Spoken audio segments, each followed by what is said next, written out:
고난주간 목요일입니다. 오늘 성경 본문은 요한복음 13장 12절에서 15절입니다. 예수님께서는 제자들의 발을 다 씻기신 뒤에 옷을 입고 다시 자리에 앉으셔서 그들에게 이런 질문을 하셨습니다. 내가 방금 전에 너희에게 행한 일이 무슨 뜻으로 한 것인지 이해하겠느냐? 너희가 나를 선생님 또는 주님이라고 부르는데 너희 말이 맞다. 나는 바로 그런 사람이다. 내가 선생과 주로서 너희 발을 씻겼으니 너희도 서로 발을 씻겨 주어야 한다.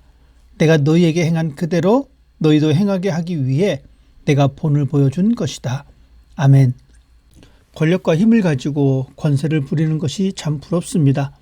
그래서 할 수만 있다면 권력을 잡고 싶어 합니다. 모든 것을 다스리고 가질 수 있기 때문입니다. 사람들은 권력을 얻으려고 때로는 비상식적인 방법을 사용하기도 하고 다른 사람을 협박하거나 속이기도 합니다. 그래서 가장 높은 곳으로 올라가고 싶어하고 모든 사람들을 자신의 발 아래 두기를 원하고 있습니다. 그렇지만 안타깝게도 그 누구도 영원한 권력을 소유할 수 없습니다.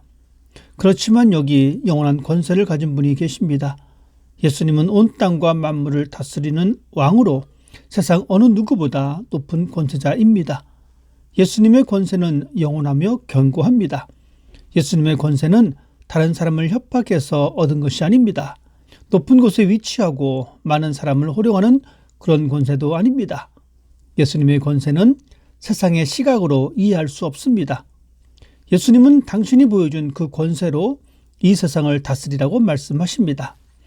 제자들과 식사하는 도중 예수님은 그 자리에서 일어나 겉옷을 벗고 수건을 허리에 두르고 대야에 물을 떠서 제자들의 발을 씻어 주셨습니다.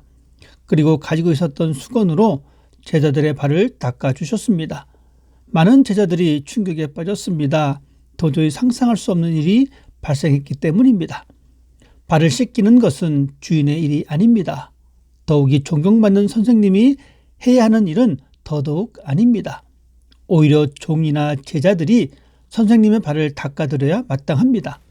그런데 도리어 선생이신 예수님이 친히 제자들의 발을 씻겨 주신 겁니다. 더욱이 충격적인 것은 자신을 제자의 발까지 씻겨 주시고 닦아 주셨습니다. 예수님은 자신에게 어떤 일이 일어날지 아셨기 때문에 제자들의 발을 씻기시며 교훈의 말씀을 남겨주셨습니다. 베드로는 그 놀라운 광경을 이해하지 못했습니다. 물론 우리도 마찬가지입니다.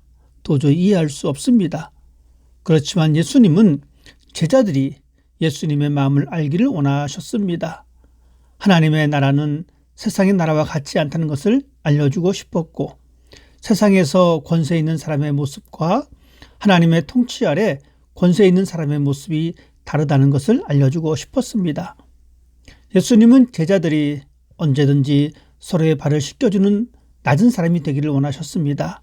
상대방의 위에서 군림하고 자신의 힘을 내세우는 것이 아니라 낮은 자리에서 상대방을 올려주는 그런 모습을 갖기를 원하셨습니다.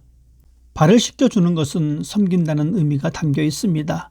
누군가와 관계를 맺고 살기를 원한다면 우리는 섬겨야 합니다.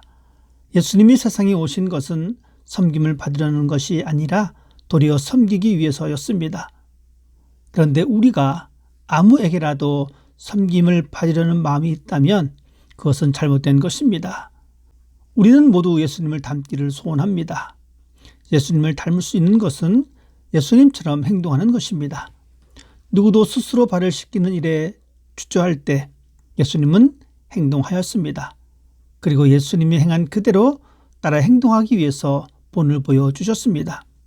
다른 사람이 하기 싫어하는 그 일을 기쁘게 하는 사람, 예수님이 행동했던 것을 그대로 실천하는 바로 그 사람이 예수님을 가장 닮은 사람입니다.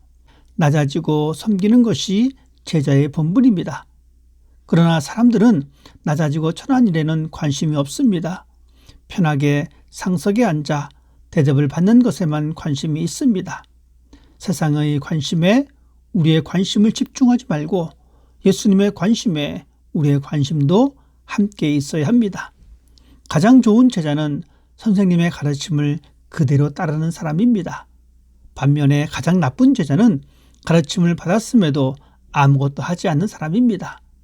큰 섬김을 받은 사람이라면 많이 섬겨야 합니다. 큰 사랑을 받았다면 많이 사랑하는 것이 당연한 것입니다.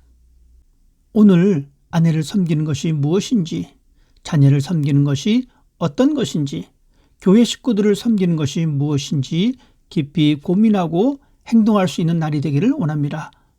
바로 그 모습이 예수님을 닮아가는 모습입니다. 사순절이 다 지나기 전에 조금씩 예수님을 닮아가는 삶이 되기를 소망합니다.